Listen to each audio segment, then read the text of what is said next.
Are you tired of watching shows that only give you general social media theory and expect you to figure out how to apply it to your own industry? Join us for this week's episode of Social Chatter, the industry's longest running social media marketing news talk show. Not only will you learn the latest breaking news, but you'll also gain practical advice on how to apply it. Now here's your host, Christian Karasevich.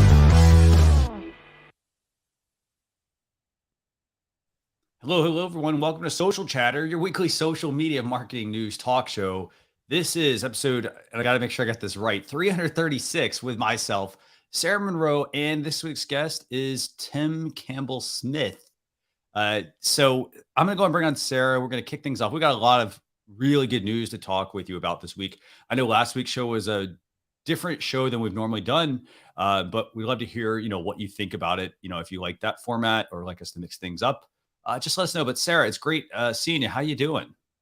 And I have to say, I'm still unpacking from social media marketing world, but it was fun to talk to people in person. And so, like you said, it would be great to see how people respond to us having a conversation side by side with people, because that hasn't happened in a very long time. So, but let's get straight to our guest. And I have to say, if you aren't awake now, it doesn't matter where you are in the world, if it's the afternoon crash or you're just getting up in the morning, if you aren't awake now, you will be with our guest, Tim Campbell Smith. So he has incredible energy. He's a digital marketing strategist. He's a trainer. He's a consultant. I've seen him as a speaker. He's actually made me like Pinterest. And a lot of people who know me chuckle about Pinterest and me and Pinterest. So it's Tim Campbell Smith. Let's bring him right on. He's a neighbor to the north in Ontario. So welcome, Tim. Thank you so much for having me. Hello, and good morning, good afternoon, good evening, and good night, wherever you are in the world. Exactly. So how did I do introducing you, Tim? I'd give it like a solid 12 out of 10. Thank you so much. Nice. Just also anybody saying something nice about me is impressive, and I'm humble. So thank you. And I do love Pinterest, and I'm glad you love Pinterest too. Yes, I'm getting there. Getting there. We should talk after the show. I definitely want to talk a little bit about Pinterest because I have a few questions for you on some things. So I know we've got a lot of social media news that we want to talk about this week, and I know we want to make sure we spend a lot of time talking with you as well. So Sarah, I'm turning it over to you. Let's kick things off. Yes, let's kick off. So we're kicking off with Twitter news. There's lots of Twitter news to talk about, and they're rolling out a lot of things. iOS users are going to be really happy. Android users and web users need to be a little bit more patient, but we're going to start with Twitter shops. So Twitter has had, if people remember, Twitter has a shop module. They also have live shopping. And what they're now doing is expanding that Twitter shop so that brands can feature up to 50 products. These are going to be on your profile. And if you click on the link that we have in our show notes and that we've tweeted out too on the Social Chefs Twitter account, out of practice on that, right? So if you check that out, it will show you how it plays, how you can actually scroll through the shop. And when you click on one of the products, it will open up an in-app browser for you to get more details and you can actually purchase. So like I said, this is an expansion of what they have been doing. It's in beta testing right now with a few brands. And what's great to see is that they have involved some focused BIPOC brands in this, as well as the traditional brands that we're used to seeing in this kind of beta testing. So let's open it up. Christian, I know that you are a big Twitter guy and you're very excited about this. And Tim, let's get your response to it too. So I'm more of an e-commerce guy, and I would say this. I want to just kind of make some points on what you said, Sarah. So for starters, this is, if you go to twitter.com/, it's like what I think this is, all I do is cook US. That's the account we were demoing. Mm-hmm. You will not see this on desktop. It's only on a mobile device. You're going to see a shop button at the top, and then it actually hooks into the person's website. So again, that's going to go back to when we talk digital marketing, the thing people have to realize, you have to remember is we always are talking about not building on rented land. And so in this case, it's putting that shop on your website. So building an e-commerce platform on your website and then putting out those feelers on your social media platform so that as you're, driving engagement, those people can go back to your website and make said purchases. I like this. I really do. I'm wondering if this becomes part of, do you think it's become part of the Twitter Blue program? Sarah, what do you think?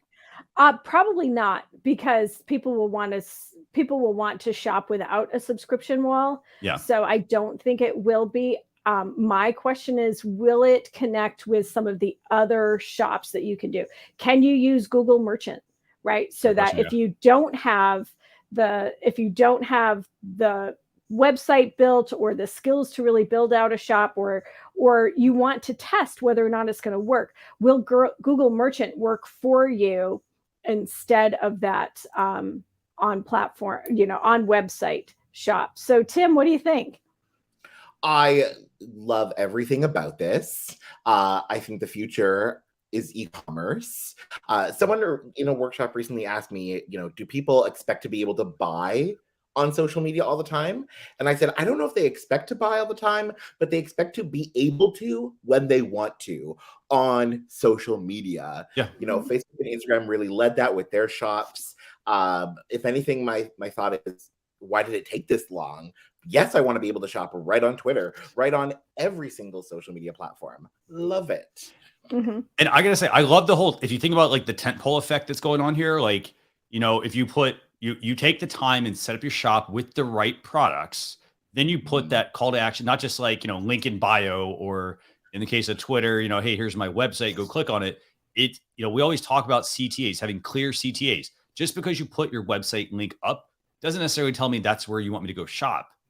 And then in this case, it actually says, view shop, I think. So, again, it's all about making that clear distinction about what the action is you want somebody to take. Sarah, what do you think about this?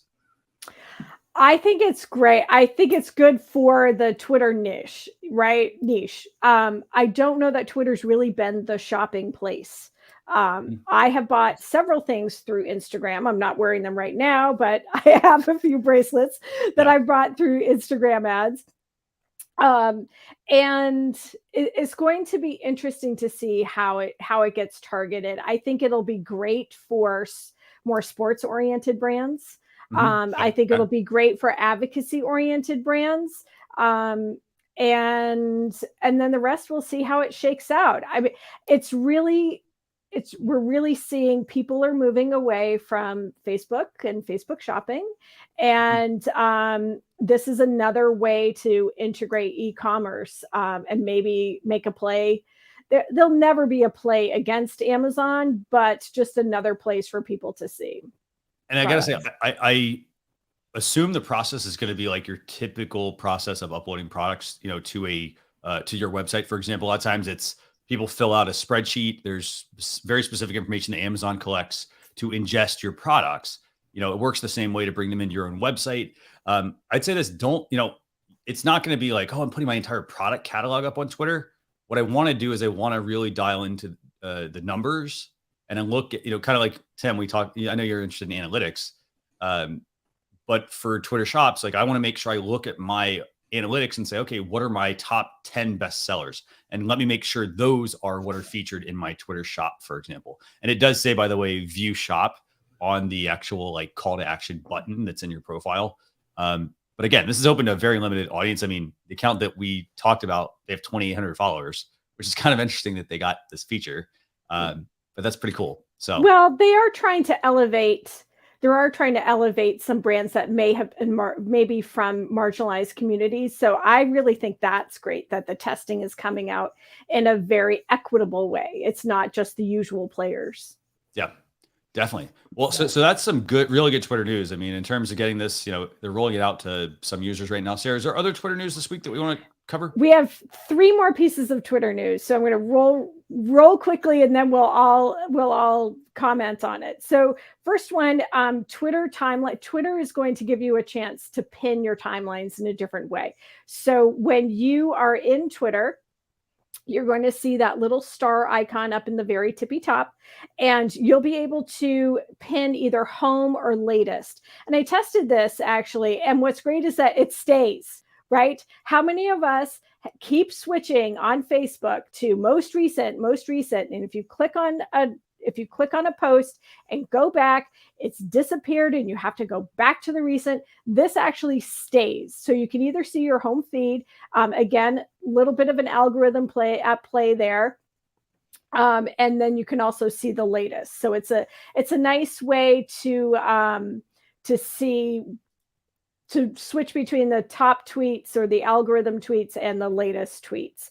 Another thing is Twitter has added a GIF option to their in-app camera.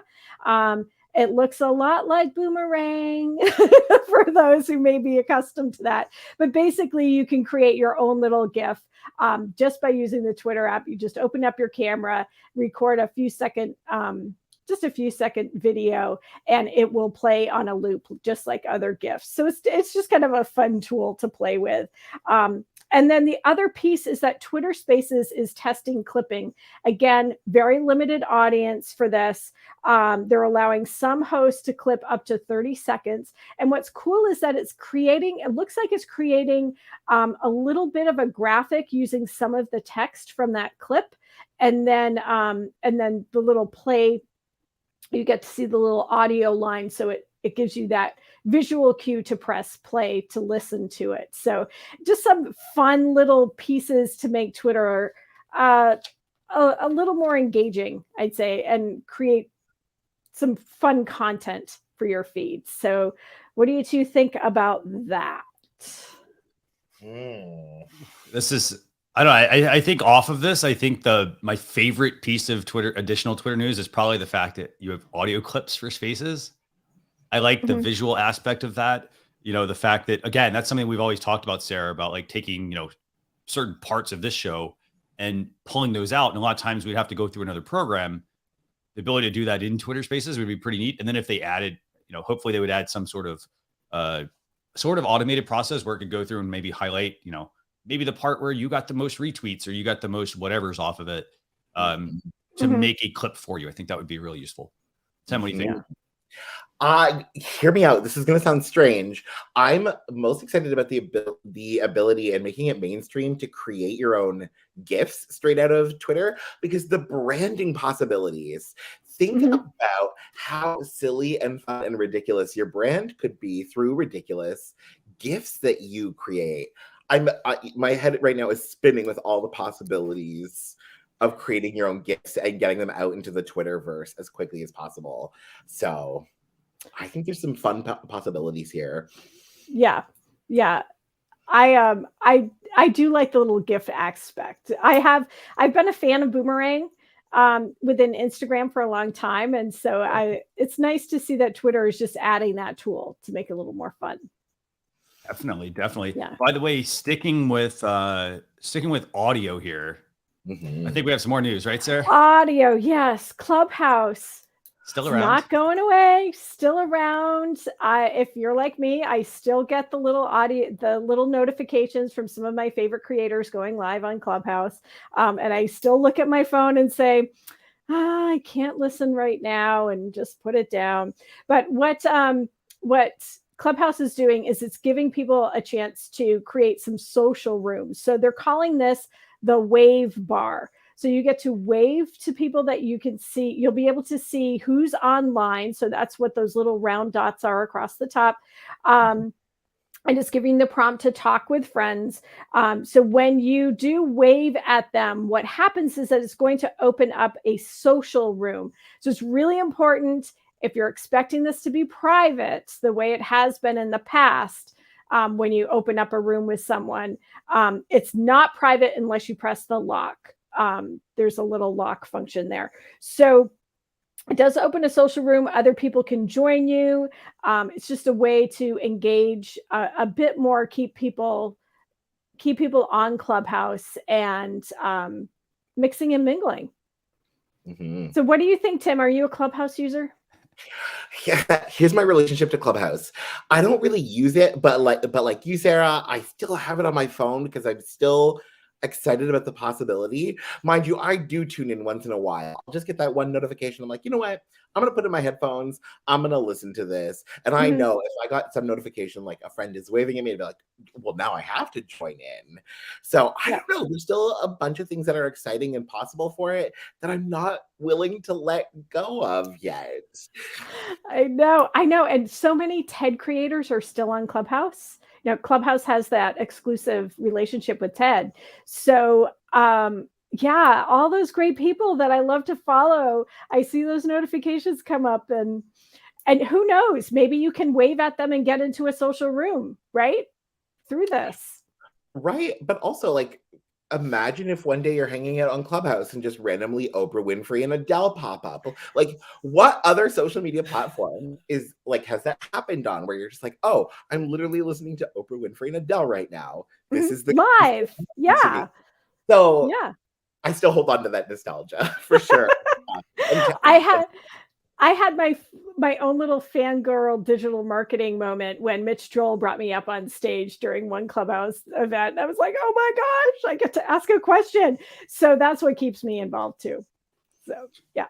I got to say, this brought back some nostalgia, and that's the fact that Google used to have a product called Google Wave.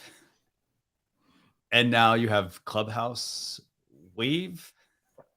But aside from that, I think that, again, I mean, you look at this again, you're going to notice a lot of the social platforms, they're getting a lot of the same functionality, or they're adding, some neat little features. This reminds me almost also of sort of like the Facebook poke feature that Facebook started off with.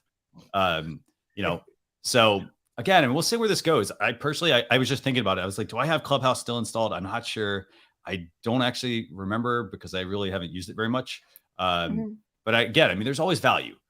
Again, it's about knowing where your audience spends their time. I mean, it's not to say don't use Clubhouse versus Twitter Spaces. Your audience, is going to dictate where they want to go, and you need to make sure that you are available on whatever platform that is. So, yeah. Okay, Sarah. Okay, 2 more pieces of news. I'm going to run through the next one.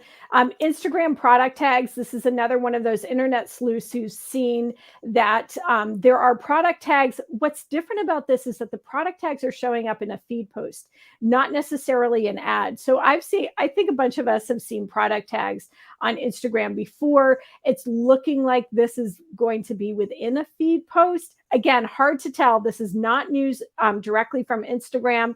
So we're not entirely sure what's going to happen with this, but just watch this space, so to speak, to see what happens with that. And then finally, I think we're burying the lead a little bit here this week about LinkedIn. So LinkedIn pages. So these are business pages, brand pages, whatever you want to call it.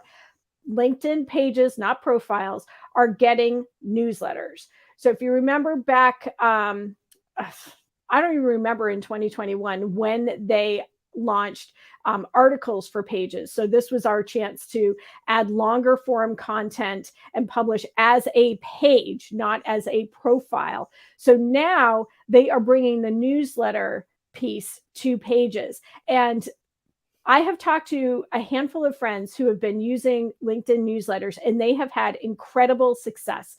They have immediately hundreds of newsletter subscribers and people who are second and third connections, not even within their circle. So this has been a great boom for profiles. They're now adding it to pages.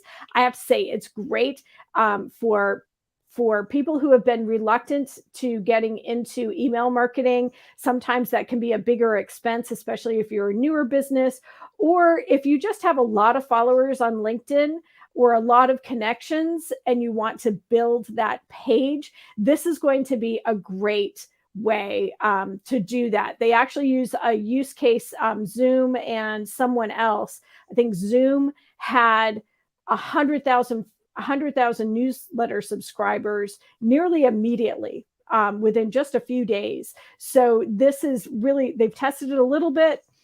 They're rolling it out. It's a great way for small businesses, nonprofits to expand their audience in a different way. And just think of the virality, right? We all say, sign up for our newsletter on our website. Go over here to sign up for our newsletter. You can repurpose your newsletter content and then share it out, you can use your staff, your board, your volunteers, your advocates, your customers can share out your newsletter just from within LinkedIn. So I think this is going to be a great asset to Pages and really help us expand Pages on LinkedIn. Mm-hmm. So Tim, Christian, what do you think? Tim, go ahead and take this one first. I love everything about LinkedIn newsletters. I am one of these use cases where I used it personally and within 2 weeks had over my 1,000 subscribers, which I could like, who could do that with an email list? It's possible, but like not the way LinkedIn makes it. I think this is so incredibly fabulous. And I'm telling everyone, like, start writing articles, start writing your articles. Interestingly, I just last week did some research on my newsletter and a couple other clients that I work with. And we found that between 17 to 21% of our LinkedIn newsletter subscribers are second and third degree connections. That's huge. That new audience that you're being exposed to that's consuming your content, it's a fever dream. I love it. Christian, what do you think? I got to say, I think this is going to break down a lot of barriers that people have with email marketing, because a lot of times email marketing is a whole separate service you got to pay for. On top of that, it's not always easy to connect it to a website or things like that. And then it's like, okay, well, I put it on my website. How do I get my, I'm building this following on social media. How do I get those followers onto that newsletter? And a lot of times, well, I need to then send them to a landing page. There's no like sort of easy way to do it necessarily. You got to get people back to a website. And so this way, what's cool about this is you literally publish, a headline, a cover image, add some text, basically you write up your thing. And then that actually will send out notifications and the email as well after the edition. Super easy. And I dropped the link, by the way, it's linkedin.com/post/new. You can go and start creating your newsletter. Super, super cool. And I'm intrigued to see how this is going to affect companies like Aweber and ConvertKit. And I know MailChimp got acquired, I think. It'd be interesting to see how this affects that, because a lot of people had those free tiers. Now you can use a lot through LinkedIn and reach the business customer. I think there will still be a market for it. I'm mostly a Constant Contact user. And so what we typically do is we have the newsletter archive on our website, because Constant Contact gives you a link. Most of them do, gives you a link to that newsletter. We can put a little thumbnail to make it interesting to get people to click on so they can jump back and see things. But what's great is that LinkedIn doesn't ding you for duplicate content. So that means that we can be posting our blog posts in articles on our pages. We can use some of the content that we're using on our website, put it onto LinkedIn, get some amplification, have that clear call to action at the bottom of it to say, hey, read more of our news on our website, right? There's all these great ways to use these tools.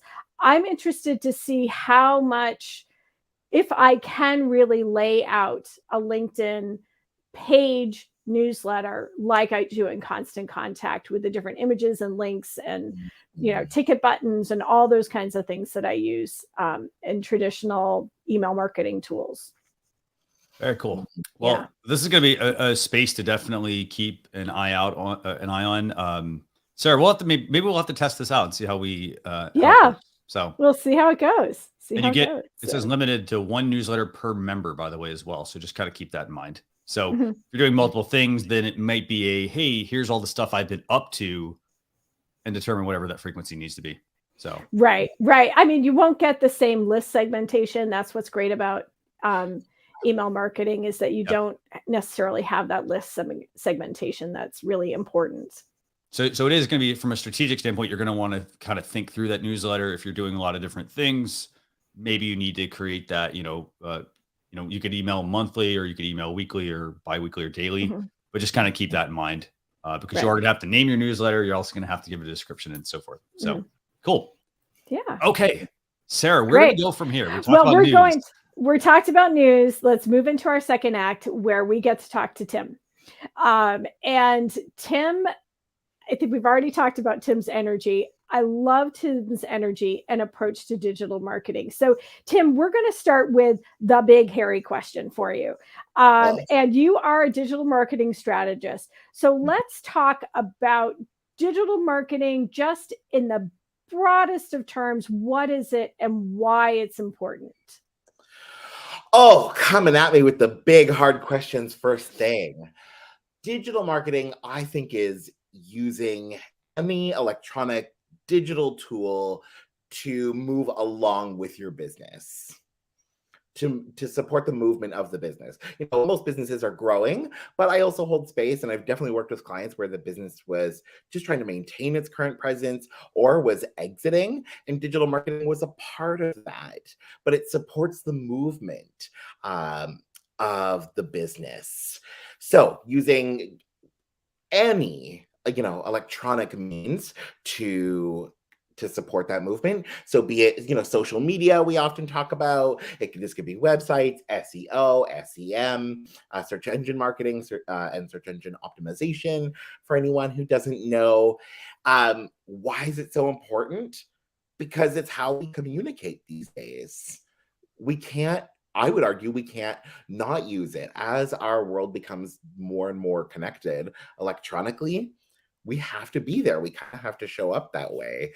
So I think it's just responding to human needs and the human need to be connected, I think. Right. Right. And another hidden secret is that you are an agile marketer. Yeah. And everybody talks about, how long does my strategy have to be? Do I need 6 months out, 18 months out, 5 years out? So what's your recommendation? And if you could put that lens of the agile marketer on it too. So this is where clients and people start to get annoyed with me, because I kind of have some loosey-goosey answers. I have some tactile ones. I say your digital marketing strategy, should be as long as it needs to be. It should be as long as it needs to fill the needs within your business. I think from a viewpoint perspective, like how far out should it cover? I think it should cover whatever you think it can cover, because digital changes so fast. There's so much you can account for. There's so much you can't account for, right? 2 years ago, when I was doing digital and social media strategies, we couldn't have accounted for Reels. We didn't know that Reels were going to be a thing and how much they were going to explode. But I think that's when you need, and I'm a huge fan of agile methodology, especially in marketing. That's why I think your digital marketing strategy, whatever you write, whatever you document, should be short, sweet, to the point, and have the ability to change and shift and morph, both as your business does and as the market does, as social media does, as digital marketing in general does, and go with the flow. The big thing to keep in mind with, a digital strategy, don't let it be a static document that you wrote once with and always with good intentions, for a year. And you're like, great, we have our strategy. And then it sits on a shelf to be forgotten. Don't let that happen. Keep it moving, keep it active, and covering whatever you need it to cover for however long you need it to cover, and update as you go. I'd love your thoughts. What do you think about that? I love it. I think it's important to think about digital strategy is that high level, right? And then within that, we have campaigns. And calendars, content plans, content calendars. But the strategy is that sitting down and really thinking through, how are we going to show up online, right? How are we going to communicate? And I think it's really easy to gloss over that. It's just to get in, oh, we have this campaign, we need this campaign, we need this campaign, and just roll with all of that and ignore that higher level thought. And I want to add this, I'm going to put a packing analogy into this. So a lot of times we tend to overpack for something, right? And when we talk digital strategy, a lot of times what we do is we get so much into the strategy that we just keep adding more and more and more. And it's like, we actually need to take out some things. So what I'm getting at is set your strategy, but make sure you also build in a buffer. And build in that buffer so that, hey, let's put 20 things in that we want to do for the year. And let's actually take 5 of those off. And I think from a packing standpoint, I put too much into my suitcase, learn from like, hey, if I'm too, if I put too many things in there, take some of it out and then leave a little bit of room in the off chance that you need additional space. You're in a location, you pick other things up, same kind of concept. So then that way you're not doing, you're not so like just go on things. You need to have, I love that you mentioned, you got to go with the flow, but you got to also be flexible with things because it does have to account for change. There's so many things you can't plan for. And so if you've packed it too much, then you don't have the ability to make those adjustments because then it becomes stressful and just becomes a little too much to manage. Right. So, and is that metaphor good for Agile, Tim? Is that how? I think that is the most, I'm reeling with how perfect this analogy is. It's so many applications. Yes, I think, I'm thinking a lot of things. I think it's great to pack enough and trying to gauge that. I think it's important to pack for different situations and to leave space in your suitcase for what you need. I think also having a little bit of extra money on the side so you can buy an extra suitcase if you need, or you can pay for a rental locker to put your suitcase somewhere else so you're not burdened down by that when you need that. Yes. How much are you packing? I love that. And I want to add, I love the point you just made about, also having set aside money, for example, additional expenses, like things that you may not foresee. Like you can't predict at the beginning of the year, like, hey, I'm going to need this for, advertising, or, hey, let's just say Instagram started offering like live streaming and it was brand new and you didn't have any of the equipment. Like start budgeting for some of that stuff that you did not account for in your strategy. So kind of keep, almost like a rainy day fund, keep some additional money on the side. So that you can adjust the strategy and then you don't have to worry about, well, where am I going to get the money from at the same time? You've been doing that all along. So fantastic. Yeah. Your budget, I think here's where my background in the public sector comes in. Your budget is your policy document, right? When we talk about public policy, but it's the same for business. Where you're putting your money needs to align with your strategy and your goals.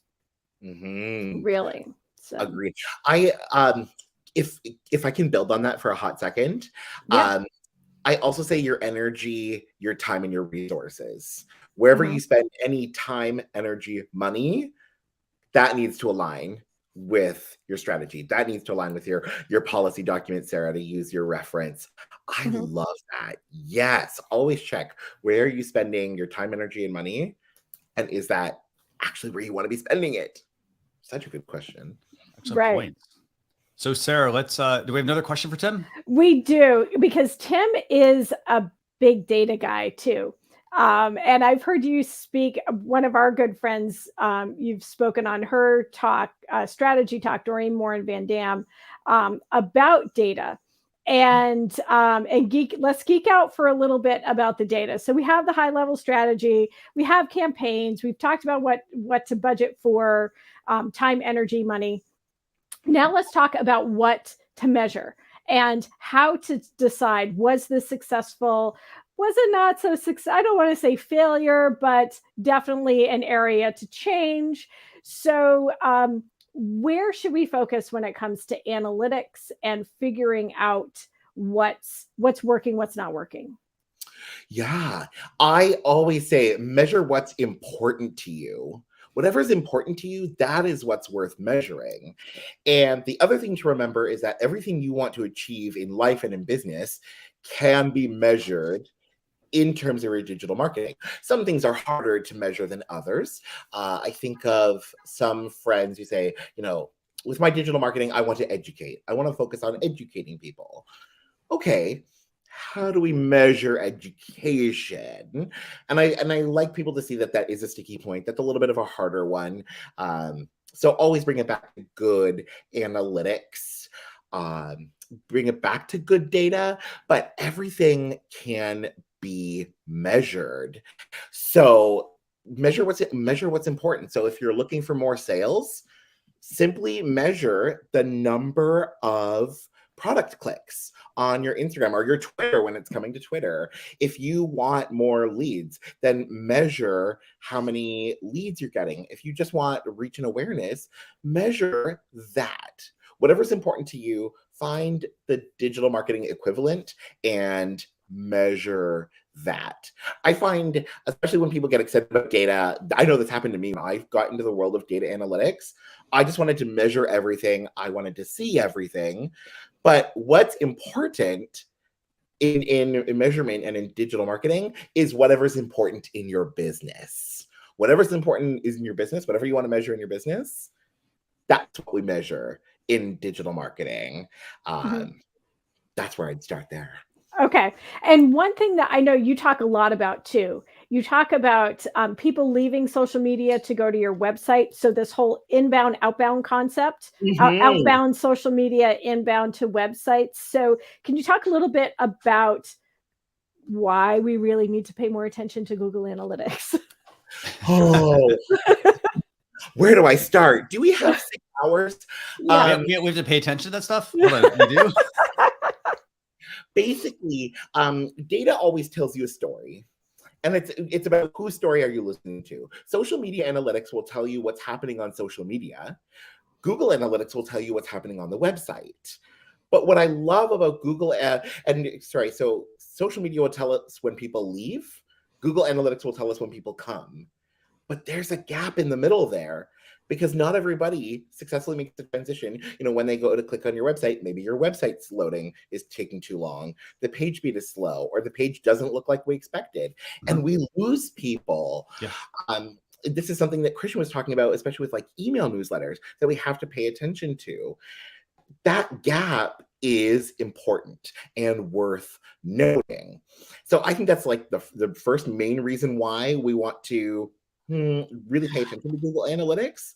But the other reason why I think Google Analytics and paying attention to it with your social is important, there's this concept in analytics and data measurement called triangulation, where we want to triangulate our data. So it's not just one data point we look at, it's 2 or 3 in conjunction. So, if you tell me I got 1,000 impressions, 1,000, this was seen 1,000 times. Well, what does that mean? That's one data point on its own. But if you tell me you got 1,000 impressions and 4 engagements and 1 click through, now I have a full story. Why was engagement so low? But if engagement was so low, someone still went to the website after all of that. Now we get a story. Google Analytics, in conjunction with our social media analytics, and really any web analytics, gives us that story and really starts to tell us what's important, what's not, and so that we know what we're measuring. Right. Excellent point. Yeah. And, I like the fact that you've talked about how important it is to, kind of like, you get an idea of like, okay, so like you set up a website. The first thing I always tell people when they set up a website, install Google Analytics tracking code, because it does not start tracking until you install it. You can't just, you can't, like, if I had my website running for 6 months, a year, I can't go back and see that data. That is the first thing I need to put on the website, because that's going to tell me, hey, are people actually getting there? And then you can drill into, as you mentioned, the social aspect. You can drill into, hey, am I getting organic traffic versus, social traffic? You could put like, everybody's like saying, hey, go put everything on social media. Well, you could put it on social media, but if it's not driving any traffic back to your website, then maybe you want to focus on, again, it helps you identify what the right area to focus on is. So, and my biggest tip with Google Analytics is to make sure that you turn off that when you go to your own website, that you're not tracking yourself. Good call. Yes. Right. So you're either using incognito windows, or there's a Chrome plugin. I haven't found it yet, but I learned about it at Social Media Marketing World last week about this Chrome plugin. Maybe you two know what it is, but definitely make sure that you're not tracking yourself, especially when you're testing those email newsletters. And you have to click through. You have to make sure that all the things in the footer, all those things work, that you are getting bounces every time you just do, oh, yes, it's working. And you click out of that web browser. Yeah. And it's going to give you an incorrect picture. Basically, it's going to paint an incorrect picture. If that data is being tracked. And you actually can go in and also just block yourself from showing up in that traffic in Google Analytics. So yeah, as long as your ISP numbers aren't changing constantly. But I had this issue about a week ago. I was meeting with a team.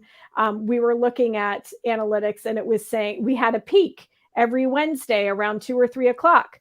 Well, when do you think we were meeting and looking at the website? Yeah.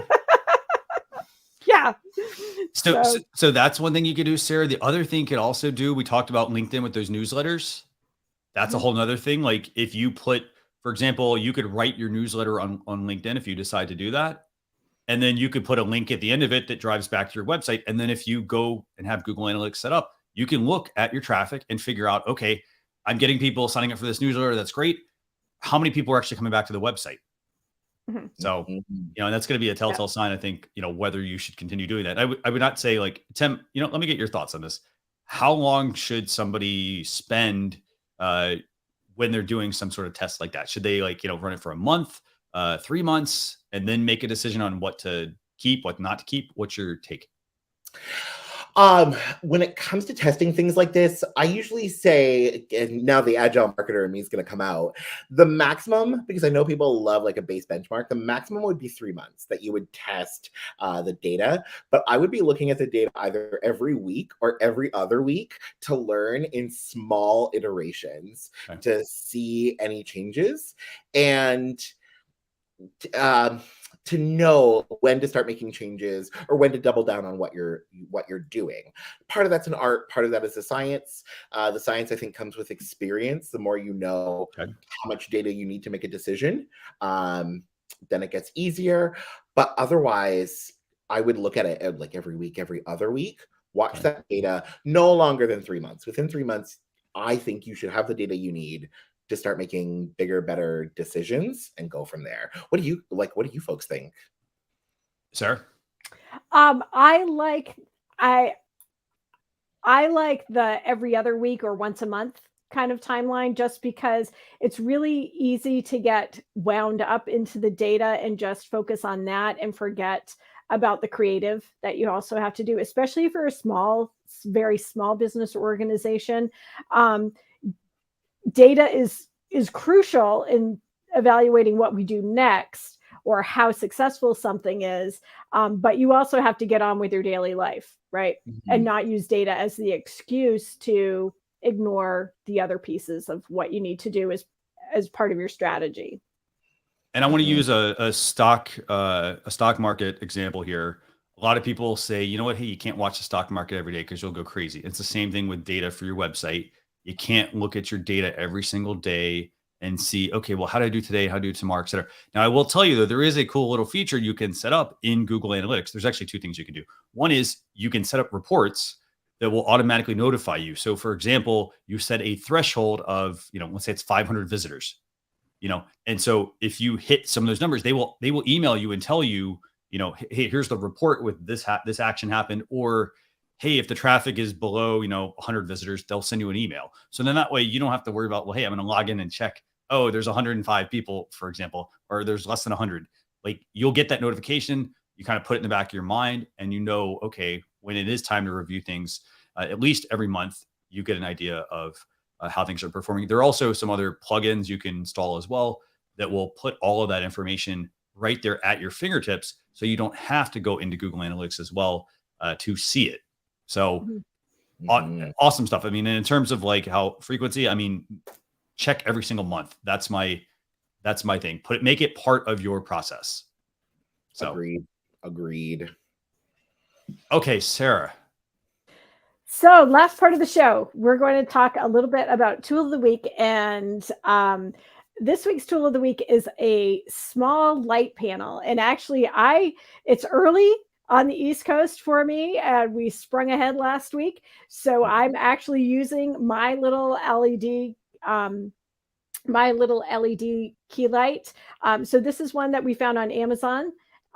Christian, I think you found this one. I'm a big fan of Lume cubes. This is pretty much the same as a Lume cube. It's this actually here. Yeah, there we go. So lighting does help. Especially on gray days, and we're moving into spring in the Western Hemisphere anyway. Excuse me. And sometimes you need a little bit of light for those early morning calls. You do, yes. And I want to actually talk about this real quick. So this is the Elgato Keylight, and I bring this up. So this is what the light looks like, and they basically make some really amazing LED panels. This has the ability, this could actually act as a portable light source. It's also super bright. It can be controlled by an app. So it works wirelessly. It can work tethered. In that picture, in this example here that we have, you could set it up on a base with a phone if you're streaming from mobile, and this becomes your primary light source. This, by the way, I don't know how much the Lume Cube is, but this is the Keylight Mini. This was like $100, I think. Lume is usually about 80, I think. So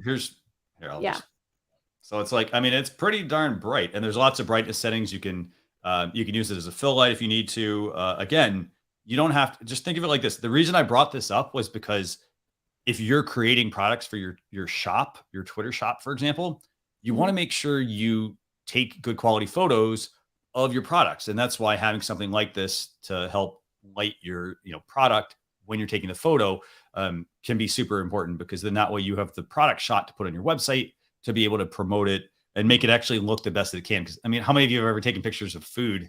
It's like, oh, like that doesn't look very appetizing because the light wasn't very good. You want to make sure your products look the best. And that starts by, again, having a strategy. One day I'm going to sit down and I'm going to identify the top 10 products I want to sell and make sure I have a catalog of product shots that I can then use in my marketing materials. But that's the Keylight Mini from Elgato. Elgato makes great products, especially for streamers and video products as well. So cool. Anything else you want to add on this? Anything else you want to add? Sorry. Tim, do you want to jump in? Go for in? it, Sarah. Oh, no, Go for it, Sarah. No, I agree. I have these little, I think everybody who follows our show knows that I am a traveling live streamer. And so having something small and compact in your kit is always helpful. Definitely. And anything else you want to add, Tim? A little good lighting goes a long way. A little good lighting goes a long way. I'm using a softer glow light for this. So I love like when you can modify it, when you can change it, when you have just something you love that complements you. Yes. Fantastic. Well, great. I just have one last question for you, Tim, and that is, where can people get in touch with you? Because it's been amazing talking with you, and just, I love all the energy you've been bringing, but where's the best place for people to get in touch with you? Yeah, I'm most active on Instagram at Tim Campbell SMS, or I love LinkedIn. I love a good LinkedIn newsletter. Again, at Tim Campbell SMS. I would love to keep chatting with folks. Fantastic. And Sarah, how about you? Where can people get in touch with you? Yep. People can find me across social media at Sarah Monroe VT. And if you'd like to connect with me on LinkedIn, please drop a note to let me know that you saw me on Social Chatter, and I'm happy to connect. And I'm Christian Karasevich at Social Chefs across all of our platforms. Again, we're streaming this over to Twitter Spaces as well. But with that, I want to thank everybody for tuning in. This has been episode 336. As Sarah mentioned, we'll have a blog post go out over the weekend.